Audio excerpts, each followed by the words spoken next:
minimum payments, and then half of that just going towards interest. It's not even going towards your debt.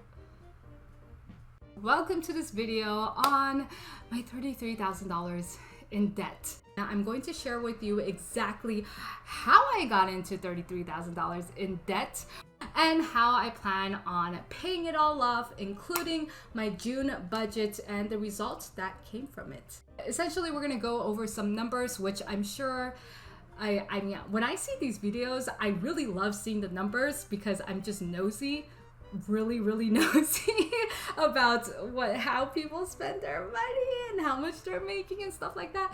If you're nosy too, then this is the video to watch because I'm gonna reveal some numbers. To give you context, I am in Los Angeles, California. It is quite expensive here. City girl, and I'm paying all the bills. I created a cute little graph for this, so hopefully this will help to understand where all of my money is going. So I have entertainment for $10, miscellaneous $105, health $125, cell phone $70, food $140, which is a lot less than it normally is, transports $359, investment $1,000, rent utilities $1,100, tax services $600, friend payback $600, CC, which is credit card payments $705.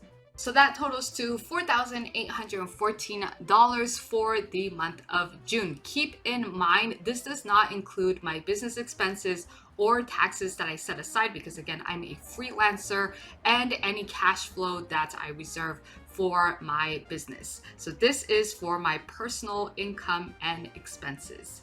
Okay, I know I said I'm going to pause my investments, but this is after the month of June, and then I will pause my investments. But I had to put in the one final $1,000. Again, this is just towards my Roth, so don't get on me about it. Compound interest is very real. I'm still young and I really want to take advantage of it even while I'm paying off debt. And that's just something that I'm just gonna do. So okay, I did that in June. Tax services, oh my gosh. Usually I do H&R Block and it's easy peasy. You do it online, you send it off. But because I was an official employee in Canada, I had to do this expat thing. And it was just so much work. And technically I got a Canadian refund, but that doesn't come until 4 months later. It takes 4 months for Canada. 4 months. Because I'm not a resident. In America it's automatic, but it is what it is. So I had to pay taxes to Canada and America, and unfortunately, which I didn't know, and I had to pay more taxes than I allocated and I saved on the side. For the federal taxes, I had it waived. Basically, I didn't get double taxed in America, except in the state of California, I got double taxed from the income I made in Canada. Yeah, I got double taxed and it sucks. That's something that I had to pay off as well. I did pay off $500 towards one of my credit cards, hence I get to color in a square in my game squaring. That square right there is about to get colored in. Yeah, so out of all these squares, I get to color in one. But don't you worry, because in July, I am set to color all of these squares in and then go boom in 1 month. I created this whole entire map to really gamify, and it is technically gamify, not gamify, but making it a fun deal. So how it's done is each square is $500, and I'm going to color in as each square is paid off. And then these big kabooms is me paying off specific cards. It's gonna make you excited even if you don't find paying off your debt exciting. It's gonna make you excited. I will say though that just looking back at the $800 a month that was going out for my minimum payment, and knowing that pretty 40-50% of that was just going towards the credit card companies for interest that I'm paying, it just makes me so sad. Because think about it, $400 a month, which is $4,800 in a year. That's nearly $5,000, including I paid off my car loan last year. Before I paid off my car loan last year in 2019 in December, so right before January of 2020, it was nearly $1,000 in minimum payments. Imagine $1,000 in minimum payments, and then half of that just going towards interest. It's not even going towards your debt.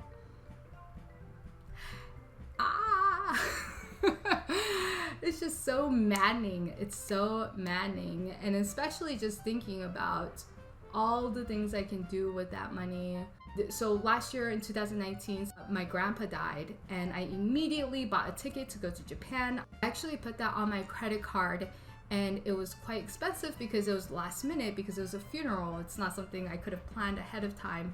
I was there for 2-3 days, and the funeral is 2 days long for the Buddhist funeral.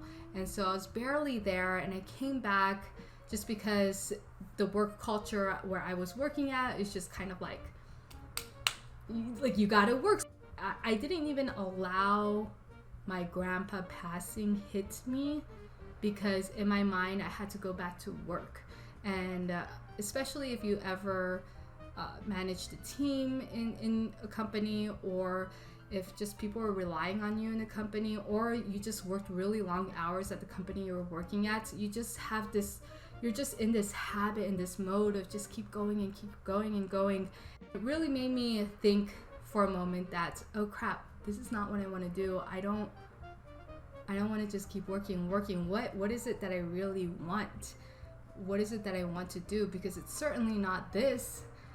I always wanted to create my own thing. It's me just going on this new journey of discovering what that is, but that's the moment where I shifted myself into thinking, okay, I know I worked really hard to be in the position that I am, and especially if you've been in a company where you climbed and climbed and climbed, and you worked really hard and you put in long hours, you almost don't want to give up what you had, especially when you build a team and your team relies on you and you rely on them. It's a lot to walk away from, and it's not just a financial thing, because honestly I make more money now, which is so funny. But anyway, I make more money now than I did when I was on managing my team as a director. But I didn't know that I was going to make more money now, because I didn't have a backup plan. I just knew I had to leave this place. I have to come back to Los Angeles, and I need to get back to what really matters to me personally.